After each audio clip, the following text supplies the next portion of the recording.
Hello, everyone, and welcome to Cherries Red Army and our second live transfer show of this January transfer window. Great to have you with us. Let us know who is currently joining us wherever you are around the world. We're really looking forward to interacting with you throughout the next hour. But what have we got coming up this evening?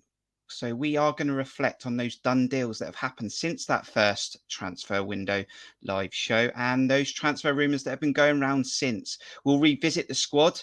Is there some more tweaking to do? And it's the return of the quiz. And yes, don't you worry, I got the Cherries Red Army team in line. We've been working hard. More work on the training ground has gone down. And yes, we'll see. We'll be more prepared for this quiz. And of course, we had the sad news this afternoon that unfortunately Jamie Vincent suddenly passed away. And we'll reflect on that. And you're able to give your thoughts in the chat at the end of the show. Also, subscribe. We've gone past 750 subscribers. We've done that because you're amazing. Let's keep going. Make sure you share Cherries Red Army with all the friends and fans that you know for Bournemouth and hit the like button. We always try and get to as many likes on a video. It helps with the popularity. So at some point this evening, hit the like button. And of course, if you weren't able to join us live, we really appreciate you checking out this video. So do make sure you let us know your thoughts in the comments. But it is midway through January and Bournemouth are trying to push on for promotion to the Premier League. But let's take a look at the transfer window so far and let's get some of the team on.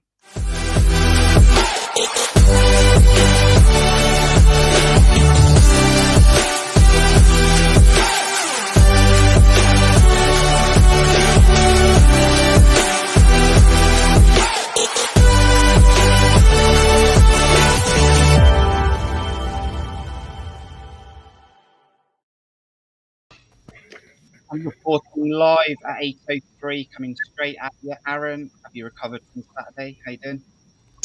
Yeah, just about, Kirk. Yeah, a bit of a sick nerve, but we move on. That's football, and yeah, looking forward to the show tonight. Matt, great to have you back on Cherries Red Army, and you were also there. How are you doing since Saturday? Yeah, just about recovered, same as Aaron, really. Obviously, bitterly disappointed after the game. Ruined my weekend, but I'm over it now, just. And we did the watch along, didn't we, John? And it was a tough watch along in the end. But yeah, how are you doing this evening? Yeah, having to come onto a show and talk about losing in the final seconds of a game wasn't the greatest way to get through half of my Saturday. But yeah, I'm doing okay now. I can certainly take the positives and look back on it with reflect on it, as I'm sure we all have done. So let's go back to what we were told at the start of the transfer window. We were given this information by Chris Temple. We said it was unlikely that AFC Bournemouth were going to remove any top players from the squad during this transfer window, and likely players to come into the club were going to be loans and players that are running out of contract. Well, since that first transfer show that we've done, we have done two deals, and let's have a look at all of the done deals, shall we? James Hill, he signed on an undisclosed fee from Fleetwood Town to Bournemouth on a 4.5-year contract, rumoured to be around £1 million. Ethan Laird, he switched Swansea for Bournemouth via Man United on loan until the end of the season. We talked about that one in the transfer show, and that went through a few days later. And Steve Cook, we know he went from Bournemouth to Forest on a permanent deal. Well, let's just react to that, shall we, Aaron? And that's James Hill, a young player with a prospect and someone that potentially could be a good player to come in if we need him, but definitely for £1 million, if he grows to be a great player, maybe a good bit of business from Bournemouth.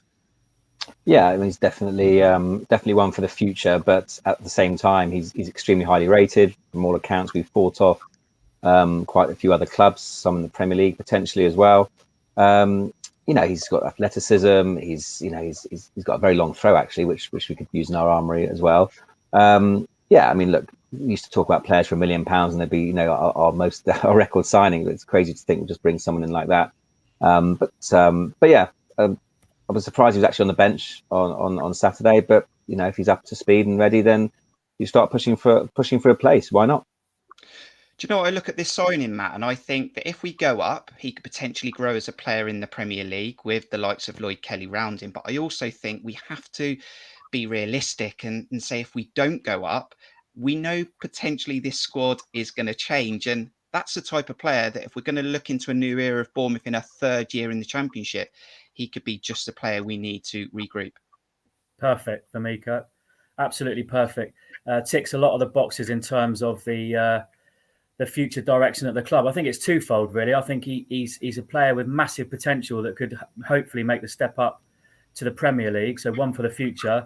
He's going to hold incredible investment value if that is the case. But at the same time, he could be ready for us to step in if we do stay in the Championship next season and lose the likes of Lloyd Kelly. So I think they've covered every base with this signing, really, and it's the sort of signing that you would expect us to do, because they're the sort of signings that we've made over the last sort of couple of years, really, when we've done some really, really good business. So yeah, ticks a lot of boxes.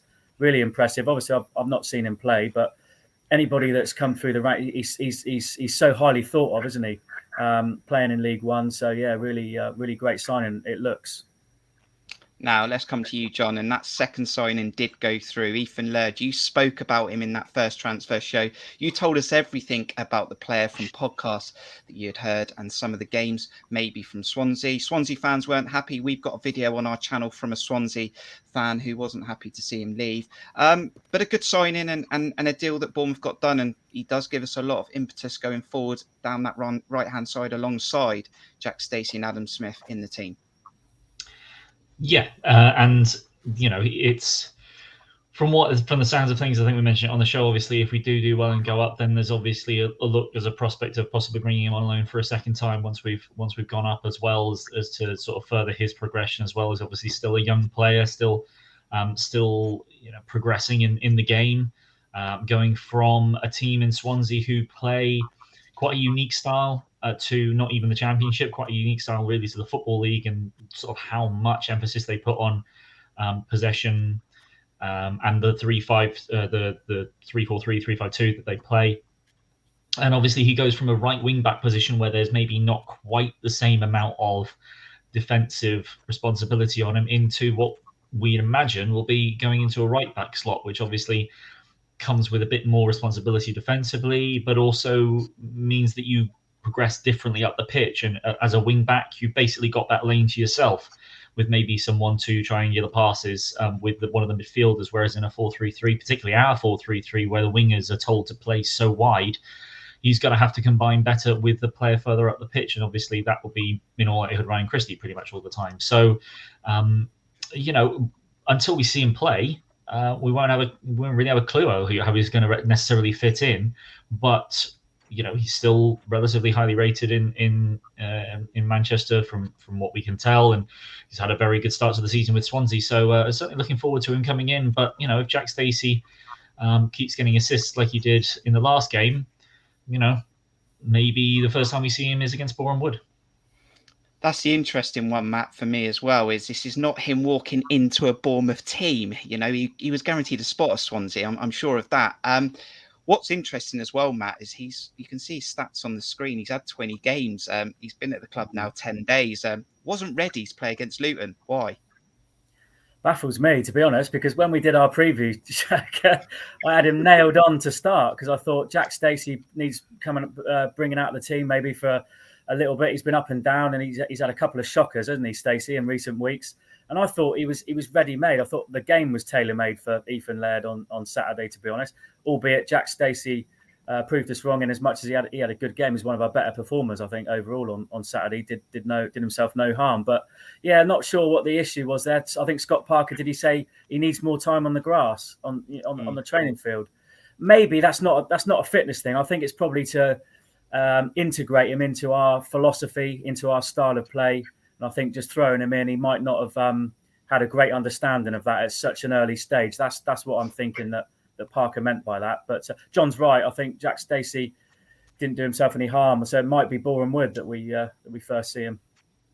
Okay, so that is 2 players in, and potentially more coming in as well. We definitely know that we're sort of in for a midfielder, an attacking midfielder we hear, and a striker that's of a decent height. That's what Jacob Tansworth told us. And we're going to focus on 3 players at the moment. We'll maybe have a look at some more later in the stream. But Kiefer Moore, that was a link that we've already spoken about, but it's not going away. So let's keep focusing on that one for the moment. Joe Rothwell has also come up. And we've also got Lyndon Dykes that you may not have heard too much about, but that is definitely out there in local newspapers. Aaron, let's come firstly to you. Talk about Blackburn Rovers' Joe Rothwell. He's got a contract ending at the end of this season, but he scored at the weekend, as you're probably going to tell me. A player that could probably be a benefit to Bournemouth, but from a side that are fighting for the same achievement. Yeah, so Rothwell is the sort of player I think we're obviously looking at, and I think we desperately need. We need, the sort of player, we might touch on more later, that, can play centrally, that can run at players, comfortable on the ball, glide past players, assist and score. Now, obviously, we have Phil Billing, who's after Dom is most likely to score goals. But we can touch about the other midfielders a bit later, about the squad and how it's shaping up. But I think we're crying out for someone like Joe Rothwell. He's a very good age. He's coming to his peak, and as you say, he's out of contract. And he is someone, as I said, I've seen quite a lot of videos about him. He's got an eye for goals. He's got 3 goals, 7 assists. But he's very, very comfortable on the ball. He runs at quite speed. He picks the ball up from either side, predominantly slightly more towards the left-hand side. But as I said, he can run at players, and he's just very, very creative. A bit like Chair of QPR, who obviously we've got no chance of getting, but a similar sort of player to him. Make things happen, and I think we're crying out for someone like that. So that would really excite me. I've seen as well in the media, I don't know how reliable this is, that him and his family are quite keen on a move down south. He is out of contract, as you say, and it would be a massive bonus to take him away from what potentially is now our main promotion rival, for sure. So someone that definitely excites me. I mean, there's a couple of other players who I'd like to see, but he's certainly one of them who would come in. Yeah. How much harder is this deal going to be done because of where Blackburn are in the league? Now, we predicted them to be quite low, near the relegation zone, and I think we could have probably got this deal done a lot easier. We got the Ben Pearson one done last year for like barely nothing, and this could be similar because of that contract. But how much harder is this going to be because Blackburn are overachieving this season? Well, I think that's certainly going to play a part. At the end of the day, they're not going to want to sell to one of their main rivals, but a lot of it's down to player power. At the moment, it depends what sort of offer we would make for him, because obviously he's out of contract in the summer if he doesn't want to sign a new contract. So it does throw a slight spanner in the works. But sometimes you've got to accumulate, speculate to accumulate. So I think potentially if we put a bid in for him, if we want him enough, then he could be coaxed down here. Blackburn obviously could refuse outright, but I'll have to wait and see. Okay, Matt, you weren't on the previous transfer show, but we did talk about Kiefer Moore. But let's come back to him. It's not going away. It's quite clear that Scott Parker's looking for a striker of 6 foot plus.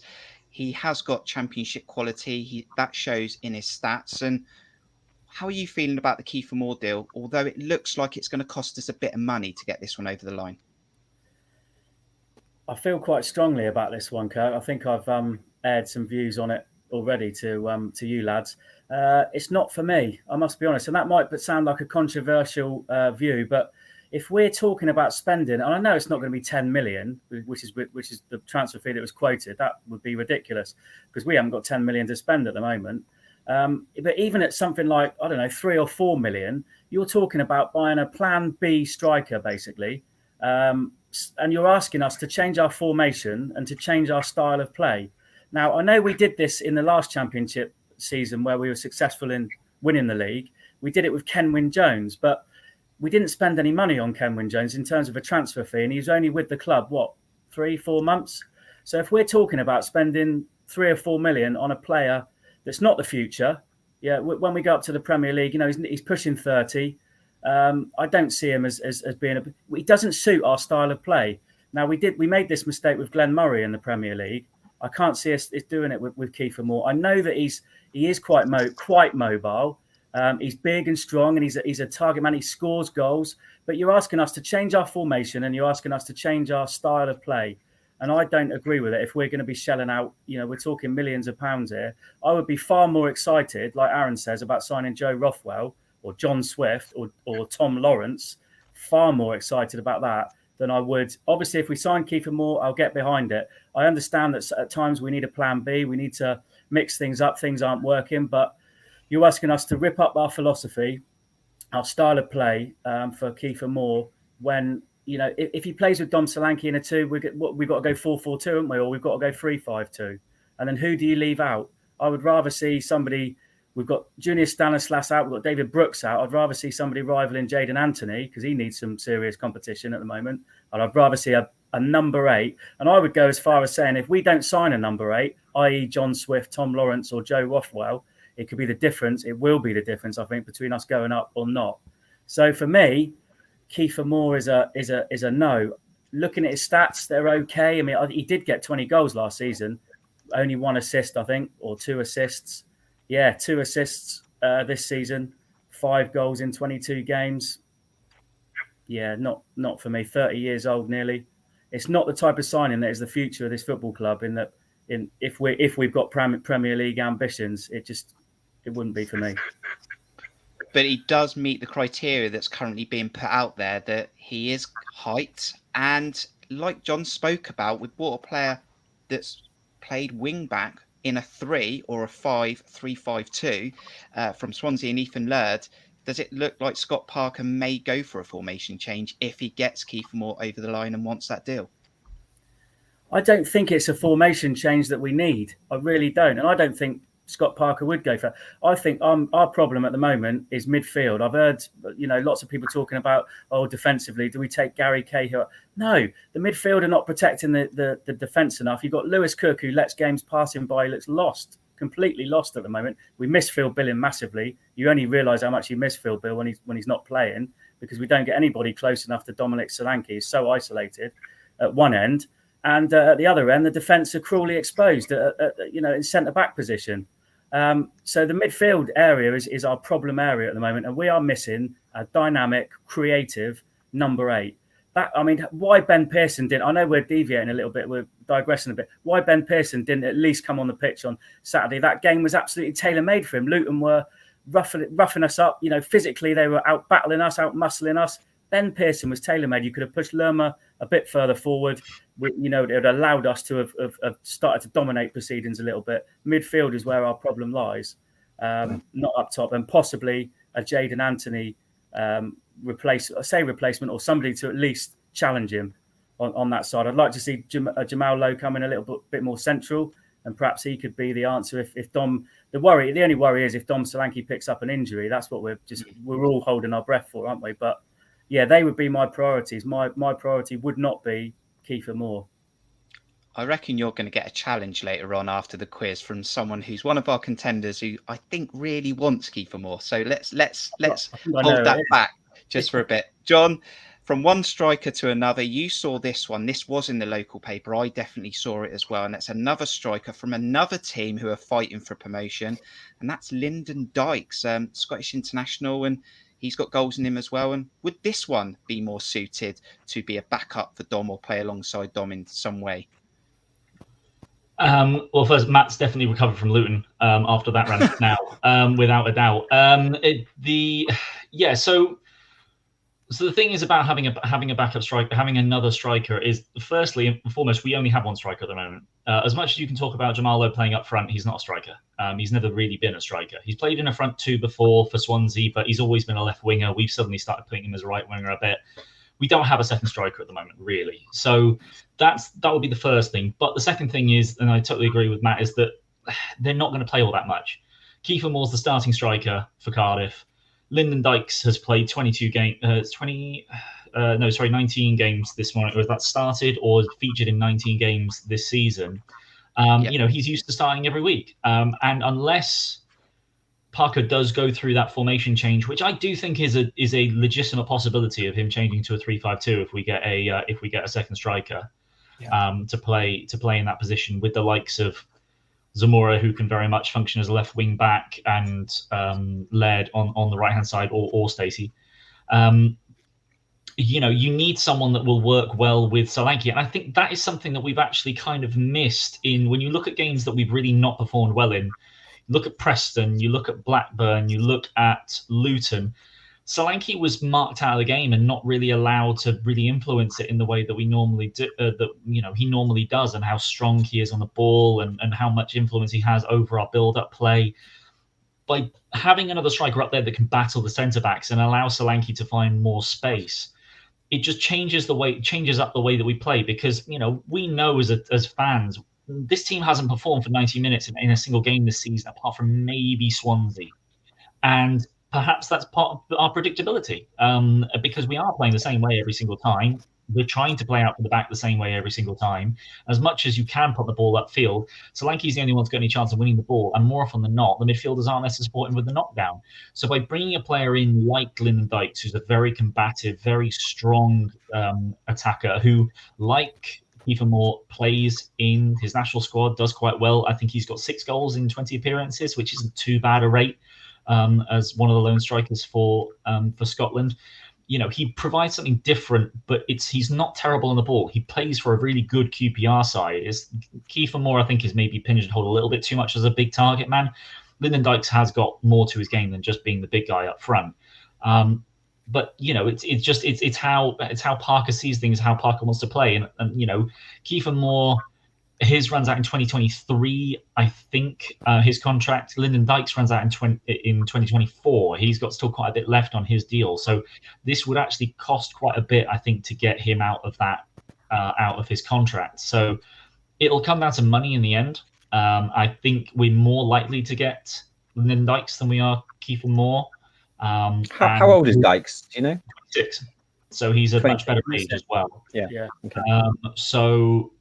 Yeah, it's. I would prefer Lyndon Dykes over Kiefer Moore. I think the idea that Kiefer Moore would be a bad signing, and not to dismiss Matt at all, I think just having another big striker is a good idea. I think that maybe that's too much money for what is quoted to have someone that will play a third of the games we play, probably, if that is maybe a bit much. There's a legitimate possibility we're bringing a second striker, and Dykes would be the preference out of the two, and maybe a little bit more versatile as well. But yeah, I think there's a number of reasons to have a second striker, and Dykes is probably the one I prefer out of the two. Brilliant. Well, let's get your thoughts in the chat as well. Keep it going. When we're talking about a subject, just let us know what you're thinking, and we'll drop those comments on the screen. But guys, we could talk about strikers and counter-attacking midfielders all night, but at some point it's half time. And when we get to half time, it's the moment that everyone's been looking for, and that's the quiz. And we've made changes. You know what? We went back to basics. I brought Matt from the development squad this evening. I've even taken the captain's armband off Aaron. I've moved it to John. Right, John's captain tonight, and they've got to put a shift in tonight because Rafa got sacked the other day, and I'm not taking the brunt of this. So we're going to go with the second series of the quiz. We got 3 more contenders backstage, and hopefully the Cherries Red Army will do me proud this evening. Let's get on. The transfer show, series 2, the quiz.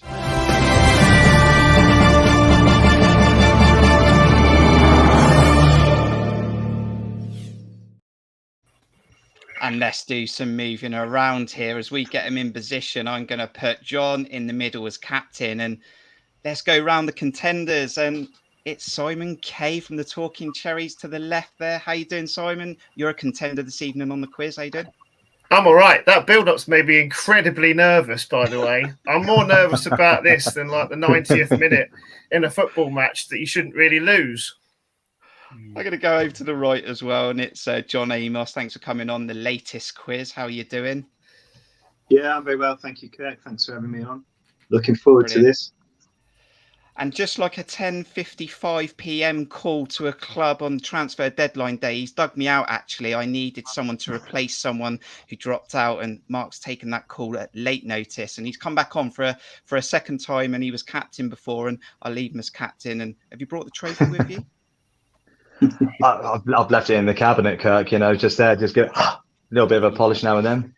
But I'm just looking at my 2 new signings today, mate, and I think I've had the best transfer window so far. Absolutely. I will tell you what I'm going to do as well, because I nearly forgot. I'm just going to disable the chat, because I know what John Amos is like. He's got a second screen normally. So we've just disabled the chat for them, so they shouldn't be able to see any comments. So I nearly made that mistake. You can obviously put your answers in the chat as well. You can join in. But this is how it's going to work. It's going to be the best of 3 rounds.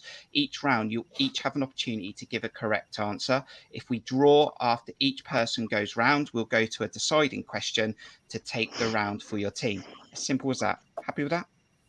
Yep. So let's get on with Cool. round 1.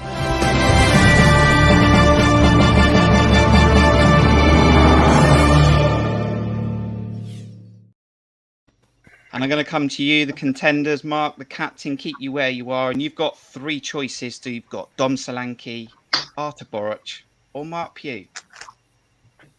Come on, Kirk. You know which one I'm going to go for. It's got to be the big pole in the goal, innit?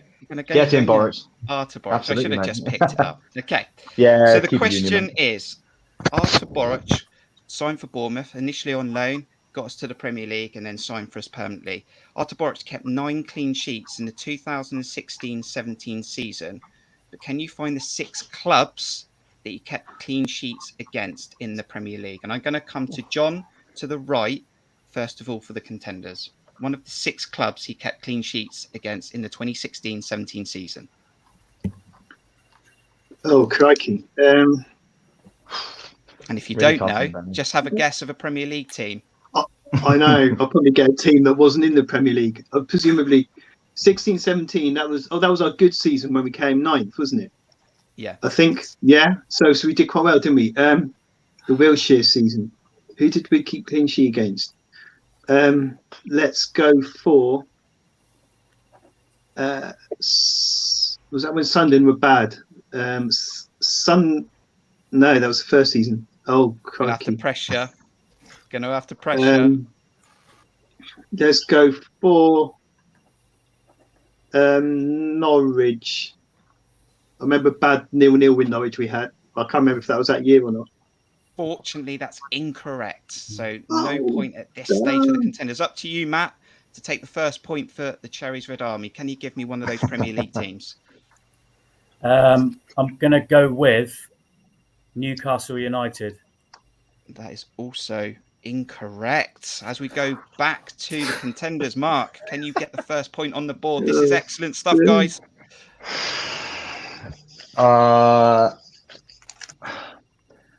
I've got another team that begins with S, and I'm thinking it possibly maybe the neighbours down the road at Southampton. That'll be the first point on the board for the contenders. That's correct. Up to you, John. Can you give us a Premier League team? It's a tough one because I got 2 in my head, but I'm not entirely sure whether it was that year or not. I think the only point we ever got against this team was a 0-0 draw, and it was Tottenham Hotspur. It definitely was. That's 1-1. As we come down to Simon K, can you take another point for the contenders? I'm going to pick Villa away. That's incorrect, I'm afraid. Oh. And to take the round for the Cherries Red Army, early on, Aaron, can you give me another Premier League team? I was going to say Southampton because I remember that. Oh, good grief! I'm going to have to take. I went to most of the games and I generally can't remember any of them. That's not just me then. That's good. Was Stoke in that? I can't remember. Stoke City. I can't. Did we? Is that your Stoke. final answer? Yes. That's also incorrect. So we've only got one correct answer from both teams. So we do go to a decider. So in the sudden death decider in round 1, how many penalties has Artur Boruc saved in his professional career? And Mark, you'll be able to liaise with your teammates. You'll have 30 seconds. How many penalties have Boruc saved in his professional career? And you'll be able to give one answer. You can't be above, and the nearest team to that figure will take the round. I mean, he's still playing now, isn't he? So even though that guy's been going on since the dawn of time. Well, So between you, John, and Simon, 15 to 20, do you think? Yeah, I'd say around that area. 10 years to a season, 20-ish. No, it's been going Maybe it's longer less 10 than years. 15. More than that. More than that. Yeah, more than 10 20 or years. half that. Yeah. Okay. So let's just say that he's had like two a season then. So probably what? Maybe even like 8. Yeah, 28, probably like 18, 30. something like that. Yeah, I don't think That it'll be is- as high as 30. It was that he saved, Kirk, Yeah, wasn't it? That he saved. Yeah, saved. Okay, so if he's had Yeah, say so like someone 40, missed, 40 so 2 a year, 20-year career, 40 penalties. He's probably not saved half of those. So maybe John, you're Yeah. probably right then with the 15 or so. That's all Yeah. right. Is that your Somewhere answer? between 15 and 20. I need an Alright, answer. okay. 16. Okay, up to you, Cherries Red Army. I think it's less Give than me that, another boys. figure. Yeah, Yeah. I would think it was less than that. I He's don't not gonna- remember him being a prolific saver of penalties for Bournemouth. Of course, I'd he say- might have done better at Celtic because obviously I'd he's go. played I'd more definitely than go Deborah. less. Yeah, I was I think it's between 5 and 10. I would say. I was going to go 8, to be honest. Yeah. Probably Yeah. would have been more around about the 10 mark. So I think we're in agreement, Kirk, that we're going to go below. So you're going to go, what was it, 10? Yeah, Well- it's safe. What did they Okay, say? well, we're going to go 15 then. If it's No, what did they say? they've gone 16, we'll go 15. We're going below 16. Okay, That's so you've fine, gone yeah. for 15. So in round 1, Artur Boruc in his professional career has saved 15. What? So the first round goes to Cherries Red Oh. Army. Sweet jeez. Man, I said 15 to 20. Oh. Let's go on to round 2. Yeah. So 50.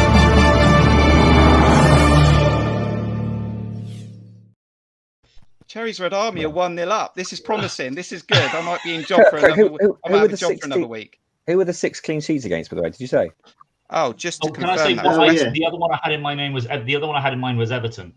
Yeah, West Brom, Yeah, I had that in Everton, mind. Spurs, Leicester, Swansea twice, Southampton, Borough, and Leicester. Sunderland. Oh yeah, Sunderland, Leicester, of John. course. Leicester never beat us in that season when they won the league. They never beat us. So, No. And John said Sunderland as well. We'll come up then to the Cherries Red Army. John, you're the captain today. The captain's armband's gone over to you. You've got Dom Solanke or Mark Pugh. I'm probably going to have to go with Dom Solanke. Dom Solanke signed from Liverpool for multi-money, and we're seeing a return now. Dom Solanke has scored 9 goals at the Vitality Stadium this season, but can you name the 6 teams he has scored against down the Ted McDougall end? Coming to you, Aaron, first. So this season you're saying, yeah? Yeah, so Dom Solanke has scored 9 goals at home, but can you name the 6 teams he has scored against down the Ted McDougall end? Oh God, I'm bloody mad here. And I'm going to need to press you for time. We can't stay on here till 2 o'clock. Yes. in the morning. Don't worry. Coventry. Fortunately, that is incorrect. Oh my God. Oh dear. Coming to you, John. Again, first, John, because we've switched you over now with Simon K. You've switched wings. And can you give us a championship side? I'll go for Swansea. That's correct. That's 1 for the contenders. John, coming to you. So the Ted McDougall end, I'm pretty sure he got 2 in that end against Blackpool. He did. Cherries Red Army are back in this game for 1-1. I'm going to jump, Mark, because I don't want to leave Simon to the end again. So, Simon, coming to you. No. Can you give me another championship side? Jeez, my first 2 answers that I wrote down have already gone. I was like feeling good when I was on the other wing. I was like going to get an answer right. I'm going to pick Luton. And you know what? So did Mark Cole. And you would be correct. 2-1 to the contenders. Pressure's on then, Matt. You're doing it for the Cherries Red Army. Can you give me another side? Of course I can. Queen's Park Rangers. You Oh, can. And that is equaled that. So, coming in, Mark, can you give me another side to take this round for your team? Now I know. 2 teams left. Huddersfield. He's only gone and done it. He's only gone and equalled. We're going into a 3rd round for the first time in the series. The other one was Sheffield, wasn't it? Now Sheffield United. Yeah.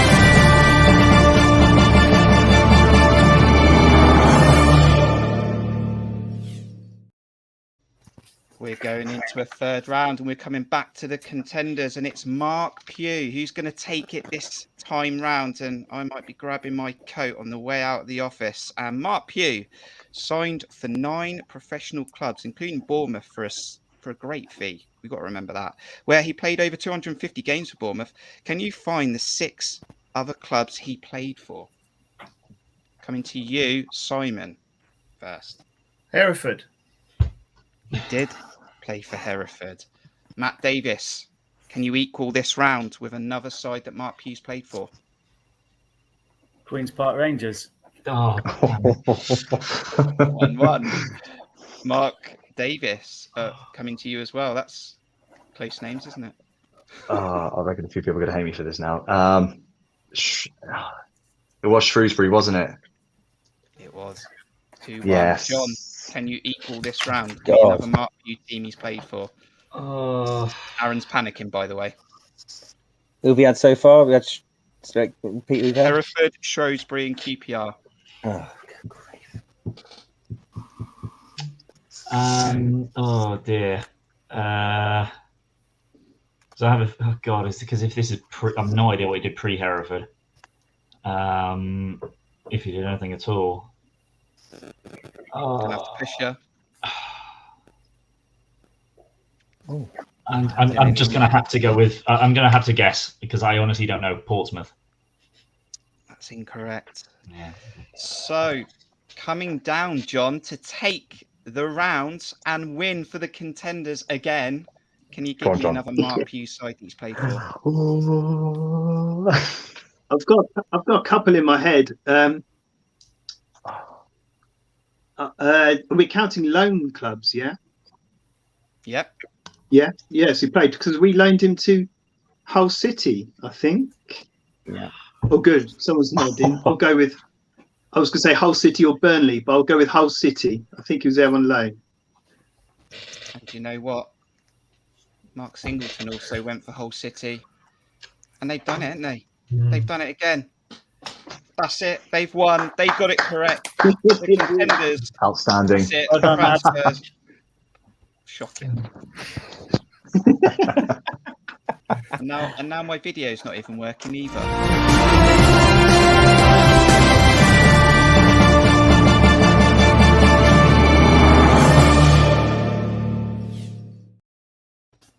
Oh, a bit of fun there, guys. Well done. That was a little bit tougher. We had to wait a little bit longer, didn't we, to get some answers from you. But there it is. Contenders 2, Cherries Red Army 1. You on the street there, guys? Simon? How are you Sorry, feeling about that? I only heard the feedback then. Say that again. Is my sound gone? No, there's feedback. Feedback coming from someone. Yeah, that's me, mate. That's me. Can you hear us okay? So, Simon, give us your thoughts on the transfer window as we go through this stream. It's a good start. It's good for the long term. For the short term, I don't think it feels anything, to be honest. No disrespect to those guys that we've signed. I think they're really good signings. Who we can get, I don't know. I do question tactics and instruction and direction of the players that we have a lot more than I probably should. That's more down not to the players, but to maybe the management and that side of things. So yes, we definitely need another striker, but I'm not one of these people that thinks, for example, Lewis Cook is suddenly a terrible player. He's not. I think it's more to do with who plays where and what in what formation against which opposition, and then when you make changes in the middle of the game or other points. So that's not really a transfer answer. It's a load of waffle, but that's how I feel. John, well done on the quiz. You got your team over the line. And tell us a bit about the transfer window, how you feel it's going at the moment and where we're at. I think it's 2 good signings that we've got so far. But yeah, I think what I'm hoping is that we pick up a good striker from somewhere, as has been discussed. Dykes at QPR, he'd be good.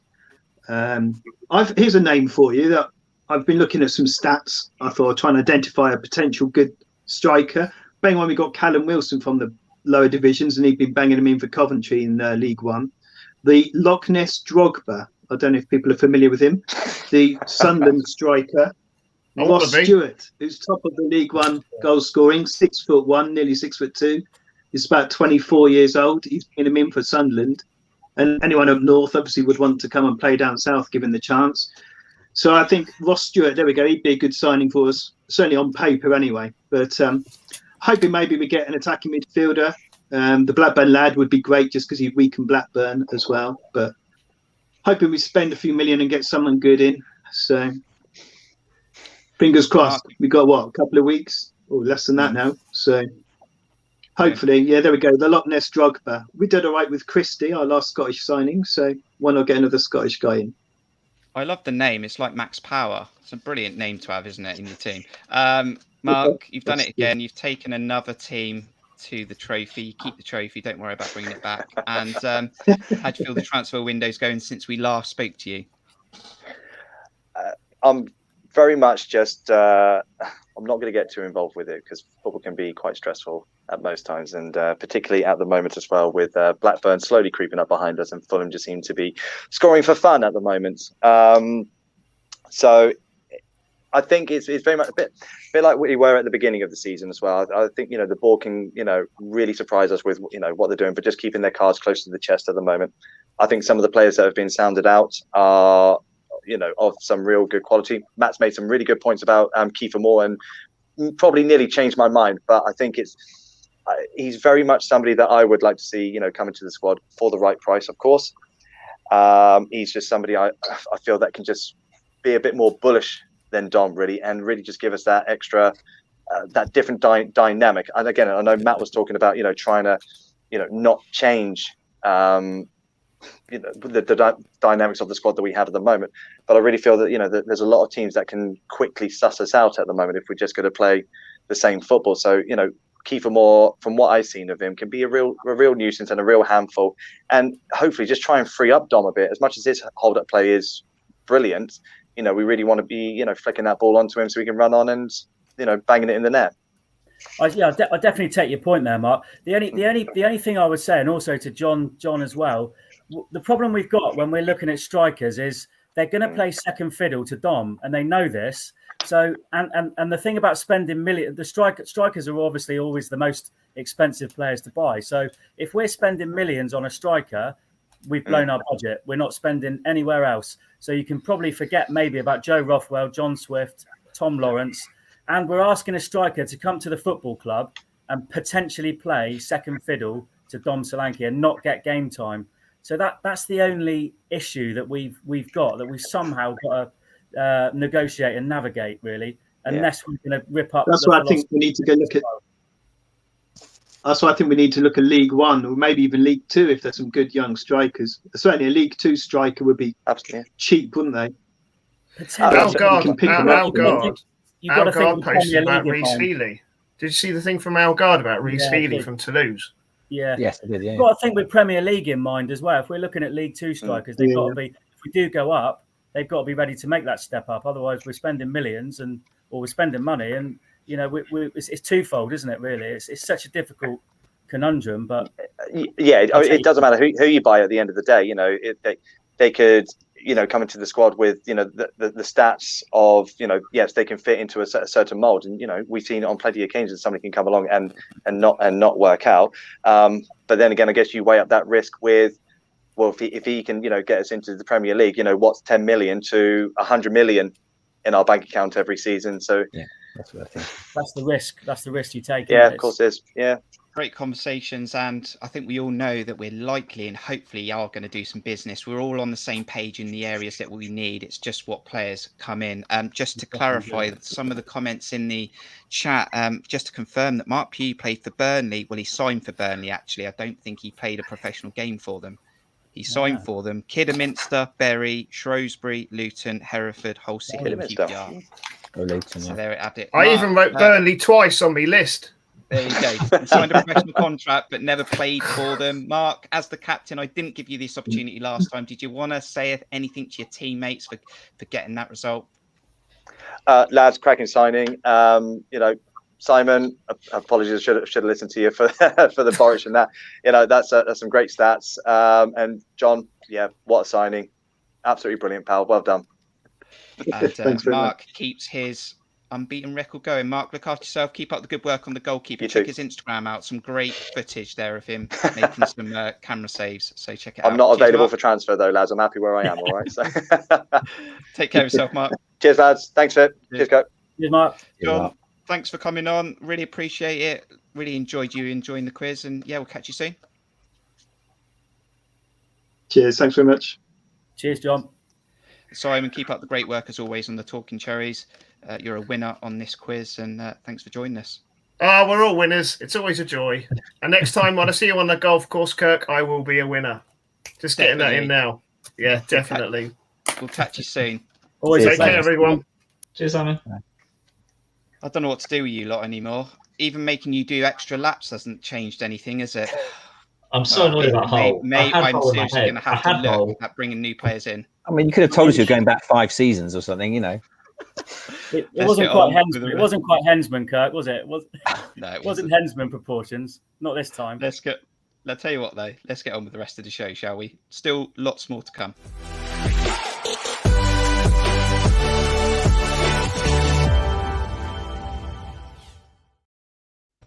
Okay, so let's just have a look at some potential outgoings. We won't spend too much time on this, and we did take a look at some of these players. And yes, I'm going to show you a screenshot in a moment. You'll be surprised by one of them, but let's just talk about it, shall we? We're not going to take it that seriously, but let's bring it on the screen, shall we? Yes, Leif Davis potentially was spoken about maybe going back to Leeds. Maybe the loan wasn't working out, but actually maybe he's shown a bit about himself in that last game against Luton. Morgan Rogers as well. Was he offering anything? And actually, maybe we should see him on Saturday in a game at home, starting in a game where he's going to have space to work with. Maybe he has something to offer, but I think we'll definitely get some answers. Now, Dom Solanke's in the middle of the screen. Everyone's probably surprised. And Newcastle have now signed Chris Wood, so maybe this will go away. But let's just bring it up. Is there potential, guys, that Dom Solanke might be looked at in this window? It's going to cost a lot of money. We know that. I think personally, even if the money was on the table, this would be an absolute ridiculous decision for Dom Solanke to leave Bournemouth at this point in his career. Still got a job to do. I appreciate he might have ambitions for Champions League and Europa League football. But coming to you first, Aaron, Dom Solanke, I mean, no way he can leave the club this month, and no way he should, in my opinion. I don't think so. No, I don't think so. He's still ultimately not proven in the Premier League anyway. I think he's very settled. He gets on very well with Scott Parker. He's the main man in the team, pushing for promotion back to the Premier League. It will take a ridiculous offer. It will be very interesting to know if a ridiculous offer came in, how tested we would be, but it would really have to be a ridiculous offer. I can't see it. I hope it doesn't happen clearly, because I think we'll be in the real mud if it does. So no, not for me. No. I've always felt confident, Matt, that these type of players like your Jeff Lerma, like your Lloyd Kelly, they might leave if we don't achieve something this season. But I just feel like Dom Solanke's got the right head on his shoulders, and I just can't ever see him leaving, even if there was 50 million on the table. I just think he'll be here until at least May. Oh, if we lose Dom Solanke, I know I said earlier we've got to sign a number 8 or we won't get. If we lose Dom Solanke, we will not get promoted. Even at any money, you'd be talking 50 million upwards, and you'd still be deliberating over it because of the money we'll lose by not going up. And Dom Solanke, you're right. I think he's got a wise head on his shoulders. Why would he want to leave at the moment? Would he go to Newcastle? Yes, for the money, but they go down. It's not a great career move. He has to stay to the end of the season. I fully expect him to. There's no way he's leaving this football club before the end of January. This was just for the papers, wasn't it, John? This was just to get some clickbait. And now Newcastle have signed a striker, whether you think he's the right striker. Surely this rumour just disappears now. Yeah, Lloyd Kelly, Dom Solanke, not going anywhere. Next. Exactly that, John. It's just not happening. There's literally no way it's going to happen. There's tapers can talk all they like. The amount of paper talk there's been about Lloyd Kelly this season, because I'll look up every single bit of news that comes in about Bournemouth, and the amount of articles that have had Lloyd Kelly involved with West Ham and Newcastle rumoured to be interested, and Everton. Like literally before January happened, it was confirmed. Dom Solanke, Lloyd Kelly, not going anywhere. None of our players are going anywhere. So why is there paper talk still about it? Because they need click. They need clicks. They want clickbait. It's just not happening. Okay, but let's get on to a serious conversation that we were going to talk about. And we spoke about some players that we're being linked with, but there's plenty more. And Jacob Tanswell's talked about this again today, reconfirming a counter-attacking midfielder and a striker. And Matt, when we look at this screen here, this is our players that we currently have in the squad. Potentially, we might have to move some players away from the club to be able to bring in players. That's currently what we've got to play with between now and the end of the season. Yeah. What would you do to that squad, and what players would you bring in if you were going to change that squad? I think there's a couple there that bounce out straight away that maybe could certainly go out on loan. I think Sadie would be one. Ibsen Rossi, I think potentially is another that might. Those two might really benefit from getting some Football League experience further down the pyramid, and it might free up space to bring in a couple. I think I've already said, we definitely need. We're overloaded with midfielders in many ways, but are we overloaded with midfielders? No, we're not. We're missing a creative number 8. We're missing that John Swift, that Tom Lawrence, and Joe Rothwell. If we can get one of those three, that could be the difference. So that has to be nailed on for me. Up top, I think if you're looking at a striker, yes, I'd prefer Lyndon Dykes to Kiefer Moore, as you won't be surprised to hear. But is it realistic? Is he going to come here? Is Lyndon Dykes going to come here? He's knowing, what we've already said. Can we afford spending 3-4 million on him? And then potentially not having the budget for anything else? We might have to be very clever in what we do in terms of maybe bringing a Premier League striker, a young Premier League striker in on loan for the rest of the season to play as understudy, really, as to Dominic Solanke, but somebody that can step up. We thought we had that, didn't we? Maybe in Morgan Rogers. And when he came on Saturday, I said to everybody that I stood with, I said, the time is now, Morgan. The time is now. If there's ever a time for you to step up 2-1 down, you come on. The time is now. And he delivered. He got the goal. So it's clearly about confidence. And clearly the step up from Lincoln in League One to the Championship he's found a big one. He's found a challenge. So I'm hoping now that he can kick on, and he may be the answer. But we definitely need somebody else in midfield, and we definitely need somebody else up top. Where that is up top, whether we can get a Premier League own striker or somebody to rival Jayden Anthony, really, and give him some firm competition with Stanislas and Brooks out of the picture. They're the two areas that we need to strengthen. I think defensively, Chris Metham has been unlucky. He's more than capable of doing a job if called upon. Cahill and Kelly, obviously, as well. And Ibsen Rossi there as backup if he stays with us and doesn't go out on loan. So they'd be the other areas that I would, you could look at the keeper, but Mark Travers has been phenomenal this season. There's no way that you'd replace him, Mark Travers. And Nyland, I'm not convinced about Nyland at all. So if Travers did get an injury, that is a concern, because when I've seen him, all right, he hasn't had much of an opportunity, but he's not really filled me with a lot of confidence at all in the 2 cup games he's played. He's been pretty awful. So yeah, that is an area of concern, but it's up top, and it's that midfield is just so key at the moment for us to solve that problem. Aaron, are you going to echo those comments? What would you do to this squad? What players potentially would you take out if you could, and what players would you bring in? I want names. Well, okay, so we've Rothwell, Swift, Lawrence. For a start, I think one of them. You could offer your bike to Derby at the moment. You probably get Lawrence. And Swift as well. But the fact is, Matt was talking about wasting all your money on Dyke. It won't cost much to get Lawrence or Swift. They are in such a desperate situation at the moment, both on short contracts. We're desperately in need of that. We talk about we have a plethora of midfielders,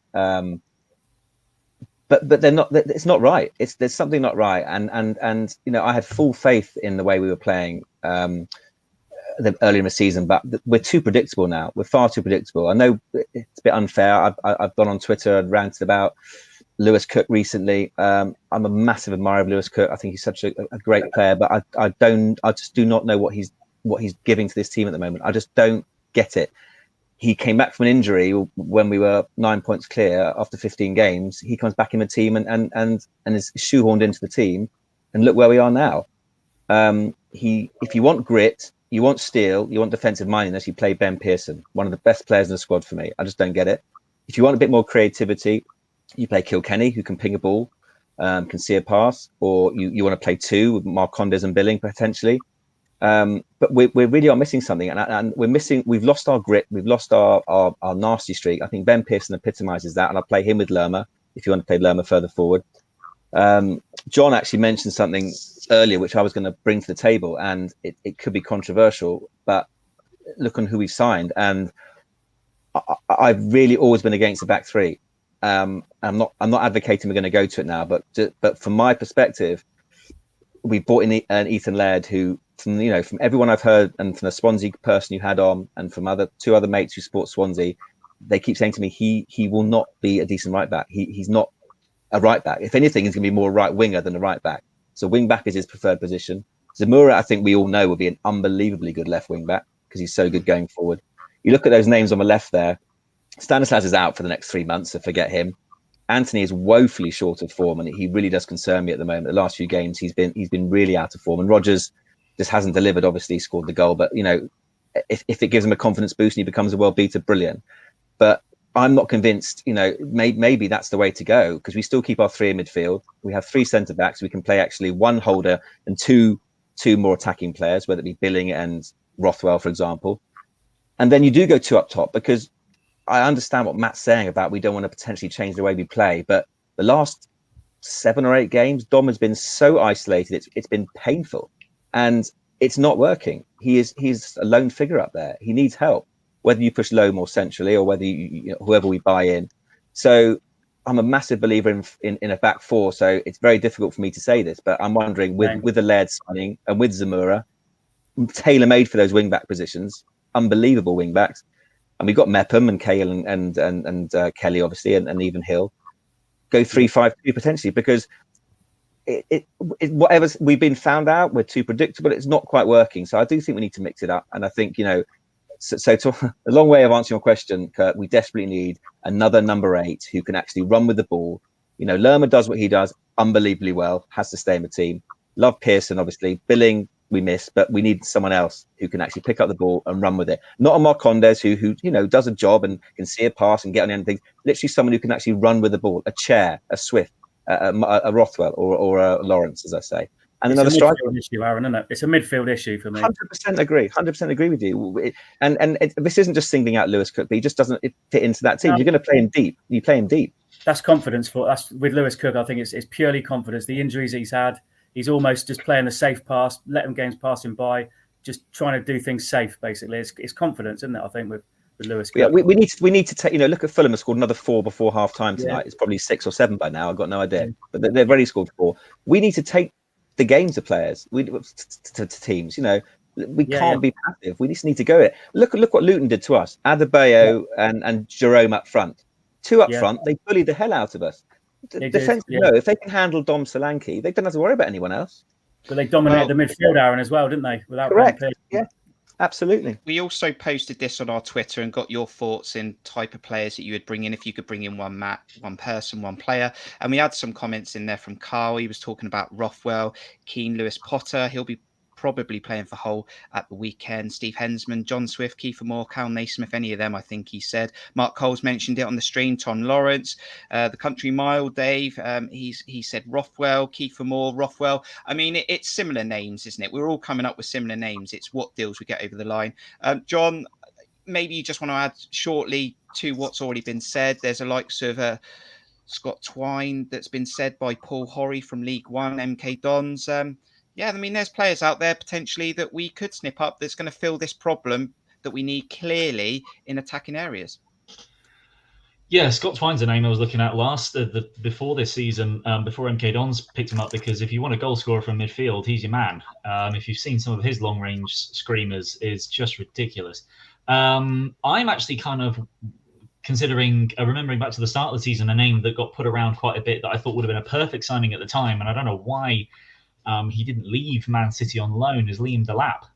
who is a young Premier League striker who is incredibly highly rated by Man City and has never gone out on loan. And admittedly, you look at Phil Foden, you can say you don't have to go out on loan, but there are exceptions to the rule, and that's what Phil Foden is. Most youngsters need to go out on loan to get game time.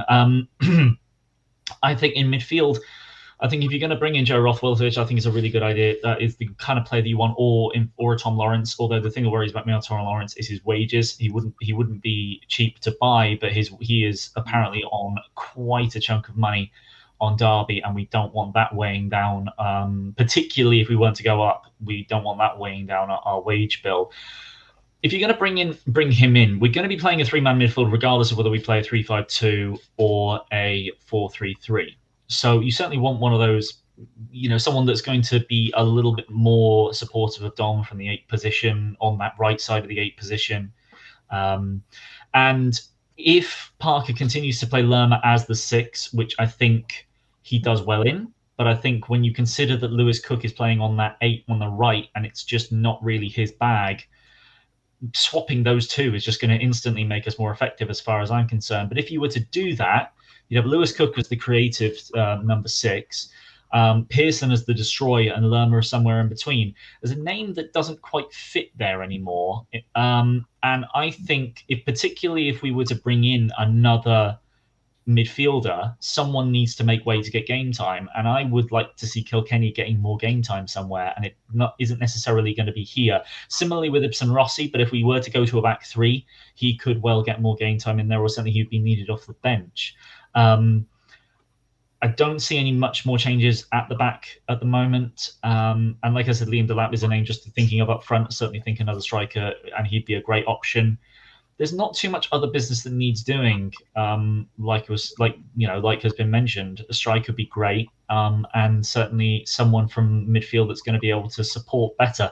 The one thing I do sort of would point out as well, the chat that the guys were having before is saying that people have figured us out, and there's an element you could argue about that. I look at it back to say that what exactly were we known for within the first 2 months of this season? What entirely was our style of play built around? Jordan Zamora, Jayden Anthony, and Phil Billing on the left-hand side. And we had one of them, we had half of them playing against Luton, because Jayden Anthony has been woefully out of form and awfully inconsistent within games, let alone between games. That was our axis. That was just everything good about our play went down that side. We were all disappointed with how David Brooks was playing, and so obviously, tragically he couldn't play anymore. And Ryan Christie floats in and out of games quite frequently. When he's marked tightly, he disappears from matches on that right-hand side. So, there needs to be more variation, but we were also missing what made us so good at the start of the season, even if we were overly reliant on it. As Matt talked about, when we missed Phil Billing, you really can see it. But I think that Marcondes can play in that role. It's just that the team needs to not try and do everything it was doing when at the start of the season, when we had the players that could seemingly do anything, despite pretty much never playing a professional game before. So, yes, we need more weapons going forward without a doubt. And we need to be able to switch up the style of play at times. We do want to keep it on the ball. We do want to make sure that we're dominating games as much as we can in possession. But in a game against Luton, who are one of the best pressers in the league, when we were playing it out from the back, we were really struggling. And punting it up front to Dom Solanke going up against 3 centre-backs wasn't going to work either. So everything seemed to disappear. So we either need, someone that's going to be able to do more with the ball, particularly from that number 6 position. I think Lerma's good on the ball, but I think Lewis Cook is better at distributing from that position. Similarly with Kilkenny, although he's going to struggle against an aggressive midfielder marking him. Or you play a bigger man up front that you can lump it up to and fight for the ball and support him better from those big knocks up top. We need to be able to switch our game up more, and for that we need the right players to do it, and we need to play players in positions that they're better at operating in. So it's down to the manager and it's down to the recruitment team to make sure that we can still carry on with the promotion push, because this is a really, really important time of the season in the next few games, particularly if we don't pick up maximum points from them. Then we're just handing opportunities to Blackburn and others. I tell you what, if we're looking into it as much as we are, I mean, is Scott Parker getting any sleep? Interesting stuff. Right, Matt's just frozen, so we'll just take him out the stream. Might add him back in. We've got 2 Matts going on here. Let's remove this. There we go. Matt's back in. He might have had a. Did your charger go or something? Your battery go? No, it's an antivirus restart because it's a company laptop, so I couldn't do anything about it. So I'm on my phone now. No worries. Okay, so let's just quickly also take a very quick look at some of those other championship transfers going on across the league. Keenan Davis has gone from Aston Villa to Forest. Daryl DK from Orlando to West Brom. That's a very good signing for West Brom in my eyes. He did well at Barnsley last season. James Brown has unattached, gone to Blackburn. David Marshall, Derby to QPR. Balogun, that was someone we were potentially linked with. He's gone to Borough. They just creeped into the playoffs. Cyrus Christie, he's gone from Fulham to Swansea. That's Swansea's sort of problem resolved from the Laird point of view. Lewis Baker, Chelsea to Stoke, and Phil Jagielka has also gone from Derby to Stoke, and Stoke also looking at even more players. So that is that. And guys, if Neil Blake was to say to one of you, I want one name, one word, if you could sign one player and one only from now until the end of the transfer window, Matt, what player would you sign? One name, one player. Finances permitting, because of the absolute quality that he's got, and he could be the difference, Tom Lawrence. Tom Lawrence. And Aaron, one name? Yeah, Tom Lawrence. John, you going to sweep it? Yeah, I could do, but I brought him up, so I'm going to put in Liam Delap, I think, on loan. I think he would be a fantastic addition and someone that fits the mould. Really agree with that, John, and that's the type of striker I'm talking about from a Premier League. That would be a hell of a coup. Absolutely. And it's been a fun-filled transfer show. It's been lots of information. We've had a good chat. I think everyone's in agreement in what areas we need players in. It's what players they end up deciding to go for. Hit the like button. We've really appreciated all the interaction. Make sure you subscribe as well. We need to just put a shout out as always to our channel supporter members, because without them we would not be able to do these streams. So thank you to Mike, Richard, Rich, Steve, Neil, Sammy and Mark. You can also donate to the channel at buymeacoffee.com/cherriesredarmy. You can make a simple donation, or you can become a monthly supporter for just £5 a month, but it does go into the channel, enables to do these shows and continue throughout the rest of the season. So anyone who wishes to do that, really do appreciate it, and the details are in the description below of the video, so there should be a link in there. Quite simple for you to just go over there, and we'd really appreciate that. It's been a good transfer show. Now I know we've gone on a little bit past 9 o'clock, but let's reflect on the sad news that came through this afternoon. We sort of got wind of it, and then AFC Bournemouth confirmed it. And that was the sad news that Jamie Vincent suddenly passed away at the age of 46. Quickly, guys, just coming around the room, giving you a moment just to reflect on Jamie Vincent and your memories of him, and a sad news to get today. Aaron. Yeah, devastating news. Someone so young. Again, another legend of the club growing up, watching him in the mid to late 90s. As as someone in their late teens, early 20s, in the lower leagues, but he had a wand of a left foot. The shirt I'm wearing today is in honour of Jamie Vincent, because pre the Premier League days, it was the greatest day of my Bournemouth watching life. Getting to Wembley was just an incredible day. I thought this was as high as I was ever going to get. This was the epitome, and he was there. Devastating thoughts with his family and friends, obviously, at this time. And thanks for the memories. Yeah. Matt, you were just talking about this the other day, going to Luton, and weirdly you were thinking about Jamie Vincent, and it's just madness what happens a few days later after you were thinking about Luton and Jamie Vincent. Yeah, just unbelievable, Kirk, really. I was just thinking the last time I went to Luton was in 1999. And we drew 2-2, and we were actually 2-0 down in that game as well. We came back to draw 2-2. Steve Robinson got the first one, which I didn't remember until I YouTubed the highlights. And Jamie Vincent got a free kick to level it at 2-2. And the biggest compliment I can pay Jamie Vincent is that when we lost him at the end, towards the end of that season, that was probably the reason that we didn't get promoted, because before that we were absolutely nailed on for the playoffs at least, and he was outstanding that season, absolutely outstanding. Like Aaron says, wand of a left foot.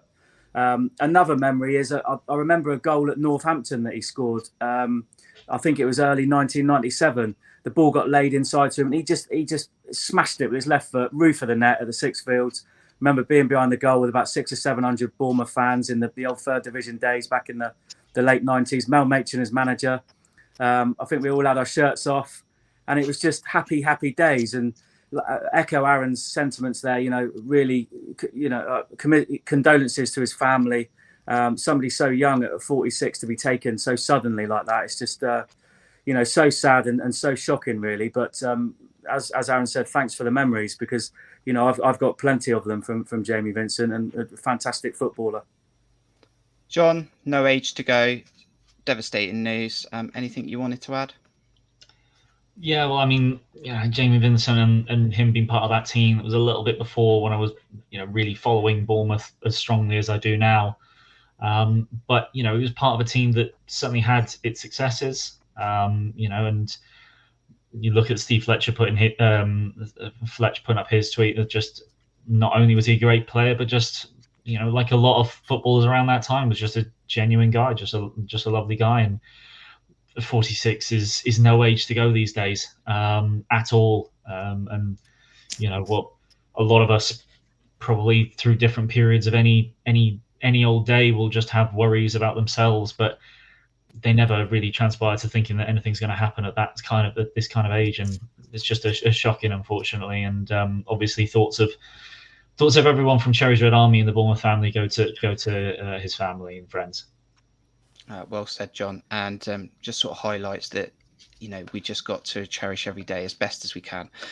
John, thank you for coming on this transfer show. It's been much enjoyable, and plenty more business hopefully for the Cherries to do, and we'll be catching up with the fans very soon, I'm sure.